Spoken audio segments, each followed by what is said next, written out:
The Psychology of Attractiveness, Jordan B. Peterson clips. Now, to be fair, I wasn't planning this stream at all. I kind of forgot that I wanted to go live, and I've decided to do it now today. So my videos were not that prepared. I think probably the next stream is going to be a Brad Cooper stream. And watching Jen, I mean, we watch Jen every single stream, so I decided why not going to something new.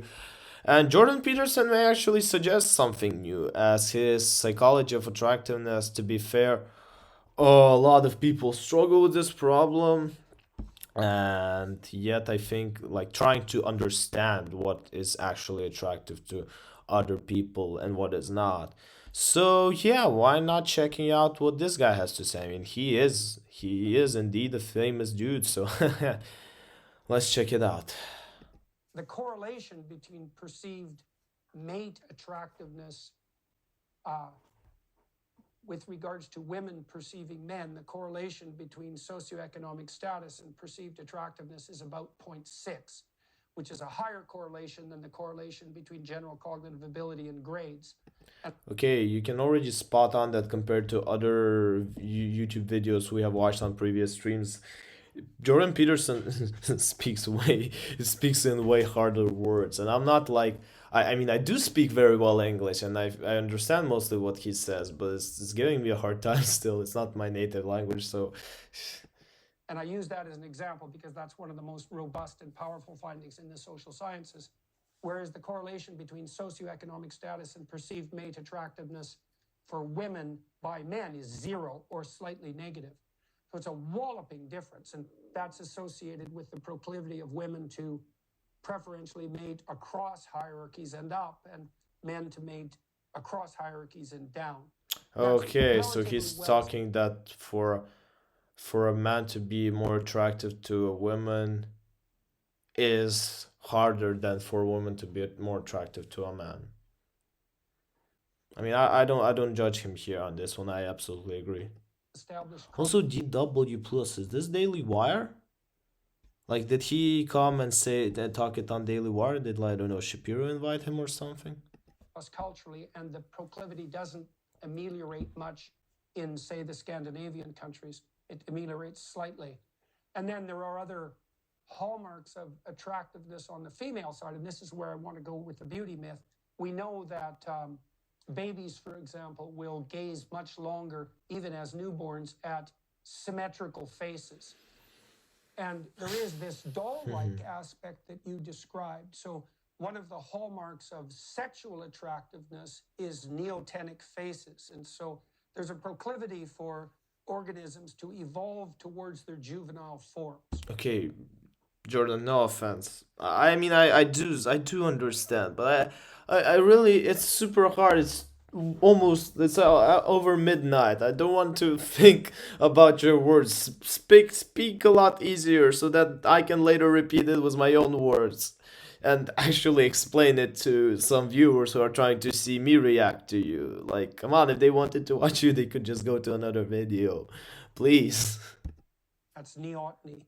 It's such a pervasive tendency that it even characterizes animated characters, as Stephen Jay Gould was at pains to establish. It's quite comical, but one of the hallmarks of cuteness is a babyishness of face. And Yeah, actually, that's true. A lot of people. Yeah, that's actually. Yeah, see, now that yeah, now that you use common words, I can finally also react to something. Yeah, that is actually true. The babiness, babies are cute. So a baby face, even from an adult, it's just cute. you can see that in the like plush toys and the sorts of things that are often bought as dolls for kids or for sentimental adults have very large eyes, very small noses, very symmetrical faces. There's all sorts of hallmarks of beauty from a biological perspective. Many of them seem to be associated with fecundity, particularly on the female side. And that is very harsh. It's a very, very harsh standard. And when I read The Beauty Myth, which was a long time Oh, ago, he's talking to someone. Wait, is she working on Daily Wire? I don't know. To be fair, maybe. I assume. Why would there else be DW? because it was published in what, 91? 93, yeah. 93. I was Losing your curious hedge. about what you made of the biological markers of beauty and how you think that plays into, what did you describe, the Iron Maiden straitjacket that's placed on women in terms of the ideal of their sexual self-presentation. Right. No idea. No offense, but I have no idea who she is. Like, no disrespect. I just see her for the first time in my life. That's the problem. Can you at least explain me who am I reacting to? So thank you for asking. You may be right. It may actually have been 91. Came out first in Britain and then in the United States. So respectfully, I'm familiar with these arguments, and respectfully, I'm very familiar with David Buss's work, and I think that it's fundamentally flawed, and I'll get to why. I never read it. Sorry. So first, let me concede. Of course, it's thoroughly documented that there are markers of health and attractiveness, health and fertility that are often cross-cultural. And certainly symmetrical features, rosy skin showing good circulation, youth, all of those are kind of transcendental markers for attractiveness. However, I now realize that I'm reacting to, for the first time in my life, to like scientists. They're genuine. They're literally scientists, not just like some kind of YouTubers or etc. He's a psychologist and with, I think, a PhD and some level. She is probably a high value scientist, and you can see the difference in the way they are speaking. You can actually see that they deeply investigated their topics. I can spot it. I can definitely spot it. I have to think twice as hard as I did in previous reactions. For one giant intellectual flaw, respectfully, in pretty much all of the studies that I've seen of the evolutionary biologists, is that they focus on these markers in women and they don't test for what women find attractive in men. They project or they construct kind of experiments or surveys that prove tendentiously, in my view, that women find wealth or professional accomplishment attractive, and that kind of substitute. Chat, who is she?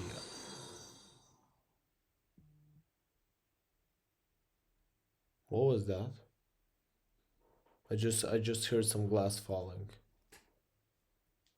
I don't know, but can you at least help me and consult me on who is she? Because I genuinely don't know, and she's saying smart stuff. I really want to give her credit. For physical beauty, but they don't ask women who are heterosexual, what are the markers for you of beauty in men or attractiveness in men? And if they did, and they don't, they would find broad shoulders, they would find symmetry, they would find maybe penis size, they would find maybe a muscle tone that shows that they can kind of effectively impregnate a woman. I think people do actually talk. I don't know, maybe it's on Bass's book, but in the 1990s they didn't talk. In 2023 they do talk. Like this video, okay, let's even say it's a clip. How old is it? 5 months. I mean, I would disagree with her for the first time here today. People, they actually do talk about, well, what are all these 6 foot, six figures that a lot of other, for example, red pill community is complaining that they are setting standards. Or maybe I misunderstood her. She's a scientist. I actually, for the first time in my reaction, can admit that I might have misunderstood, but I'm gonna need to listen to more probably to say it. They would probably find height as a marker, right? And it's no 6 feet. Yeah, that's exactly what we were talking about. Just now. Well, they have investigated that. I mean, there is a fair bit of overlap in the biomarkers, let's say, for what men and women find mutually physically attractive. Although the way that's manifested varies to some degree, as you It's pointed different. out. Shoulder to waist Yeah. ratio, for example, is a marker, as you can see in superhero portrayals of Oh, men, for shush. example. And Yeah, but like obviously, but I think it's because it's all the body. But I still think it's a bit different, like what you spot, for example. I'm not sure that a lot of women actually spot the guy's legs compared to like how many men spot a woman leg. Like I think the percentage of it is so big and so different. To be fair, but like for example, shoulders might be somewhere around 50-50. You know, especially when women, they walk with these dresses where they like open the shoulders. So of course there will be mutual, but I still think it's way more different, and it's also a lot of individual stuff here as well. So can't can't discount that. And the cardinal difference seems to be too, though, it's also not the sophisticated evolutionary psychologists don't assume that women are after wealth. What they assume is that women will use markers of wealth as indicators of productive competence.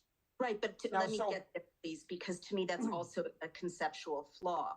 I'll get to why in just a minute, but I have to note for the record, as a feminist analyst, that I have literally never seen a study that asks women if they find penis size a marker for sexual attractiveness. And I think scientists don't want to run that study. Male scientists don't want to run that study because it would be unpopular conclusions. So I guess. Well, yeah, she's right. She's right. People are not gonna like the results. I mean, everyone knows, but nobody's gonna want to talk about it. To me, the whole field of evolutionary biological studies that conclude that sexual attractiveness is kind of gendered female, and that for males there are other proxies for sexual attractiveness is really convenient for men, because they don't have to come up against the raw brute fact that there are physical things women evaluate men for if they're heterosexual, just like there are physical things men evaluate. Okay, so let me ask you about that a little bit too, because you say that it's convenient for men. You can already see, as I said, scientists. He's not just like taking notes; he's taking them with a notebook and a pen, and it's super way different how it affects when you even write down something and try to memorize it. It's way different compared to when you have to type in something. The muscles and the training you can.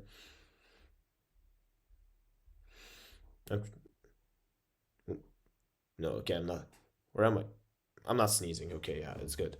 So what I said, yes, is that you can already spot a scientist. That's a huge difference compared to, like, again, other YouTubers that we have seen recently. Man, and so I mean, I'm never certain what form of differential perception on the part of each sex is convenient for which sex. I mean, the entire sexual battlefield, let's say, is fraught with catastrophe and opportunity for both sexes. I mean, one of the things you do see, for example, is that women are much harsher in the evaluations of attractiveness of men than men are of women. That's true. So men rate women, 50% of women, as below average in attractiveness, and women rate 80% of men as below average in. I thought I heard the rape. I was like, what the hell are you talking about? God, he was talking about rape. Physical attractiveness. And well, and like I want to be absolutely 100% crystal clear here that I am not blaming women for this. I understand why this is, I believe. Now, it's in the interest of a woman, biologically and practically, to find a partner who is as competent as she is, or more competent, because fundamentally what she's trying to do is redress the differential burden that reproduction places on women. And so the reason that women totally disagree with you. I think that's out of date. I would absolutely agree. I'll wait for you to finish. Okay, well, I would absolutely agree with Jordan Peterson. I mean, I'm sorry. Life taught me a lot of lessons that just prove his point. Too many lessons. You know how many times you think you have a shot, and then you genuinely see the guy next to her dancing, and what is he wearing? What size of a car he has outside? That has happened, and I'm gonna tell you that right now he is absolutely right. It's like I think I ran into a clip earlier today about like McDonald's workers. And can you imagine a guy who is a McDonald's worker like getting married? Most of them, they're just like waiting to go out, leave and get a better job, etc., etc., so they can attract a girl. Or how many, oh my god, I heard so many also stories as well, like the disrespect that often comes from like guys working at fast foods from women. It's coming from women, and again, I don't blame them. I mean, every woman wants like a more high value man, but yeah, sometimes it just goes as pure disrespect. Oh, but let's hear what the feminist has to say. I'm actually interested because maybe like I genuinely believe she can give absolute adequate response. Oh, okay, well, so I'm curious about why you would consider that, because consider that out of date. Because first of all, one of the definitions of what constitutes female biologically is the female sex, biologically speaking, is almost invariably the sex that devotes more biological time and energy to reproduction than the alternative sex. So you see that even at the level of sperm and egg, because the egg has a volume that is multiple thousands of times larger than the sperm. And even at that level, there's more resources being devoted to the difficult job of reproduction at the female level. And of course, women have a 9-month gestation period, which is very onerous. And then they are charged with primary responsibility for infant caregiving, especially during the first year. And we know perfectly well that the differential burden of reproduction on women is such that single women who have a child are much more likely to descend into poverty. And the reason for that, at least in part, is, well, it's actually very difficult to have a child. And it's a 40-hour job at minimum. And to add the necessity of working and providing on top of that means an 80-hour work week. And so it isn't obvious to me why the hypothesis that women would be motivated to redress that fundamental biological differential, I don't understand why that would be an objectionable hypothesis, even from the feminist perspective. Come on, just don't give me like this answer that, oh, now a woman owns like a man, so now she can also pick like even from a lower man, etc., etc. Come on, like justify, like for example, he clearly talked about biology right now. Clearly, like try to at least justify from the biological perspective. Though we have like less than a minute, let's listen. Well, doesn't it just recognize that women are more at risk on the sexual and reproductive front? I mean, I recognize what you're saying there. I guess what I would say is there are as many, first let me say, I think the whole field of evolutionary biology being presented to explain contemporary 21st century gender roles or expectations or norms is respectfully, I think it has almost no intellectual merit. I mean, if she wasn't the scientist, she would have just said that it's bullshit. This is exactly what I just like tried to I asked for a biological argument. She told me biology is bullshit. Like in a very polite, scientific way. How does she say? Come again? It's intellectually wrong, or I think it has almost no intellectual merit. I'm sorry. It has no intellectual merit. Just a scientific way to say bullshit. I think we can already end on here. She's got like what, 14 seconds. Okay, let's finish her 14 seconds. I don't mean to be rude, because you can, I mean, I've read the whole range of evolutionary biologists who are usually invoked, right? And they're always tendentious, and they're always talking about circumstances that no longer exist. That's over after the ad. So yeah, as you see the reaction, we wanted to get a full response. They just reject biology. Sometimes they just reject biology. Well, guys, what can I say? So zynoVII7 trying to react to something new, probably, apparently. I mean, Jordan Peterson's video have been new to our YouTube channel, to our Twitch reactions. And in any case, I hope to see you soon under other reactions. Conclusion of the video, or how do I call it? Key point. Yeah, key point after the reaction. Final opinion. Women, guys, don't reject biology. You can't run away from what has been ever since the human nature has begun. Like, come on. Let's make a deal at least on that. Don't be like the last scientist that we just saw. In any case, yeah, I'll see you who are watching on YouTube in some other reactions. And those of you watching on Twitch, well, we're probably going to jump to some other reaction now. I'm just gonna end the record.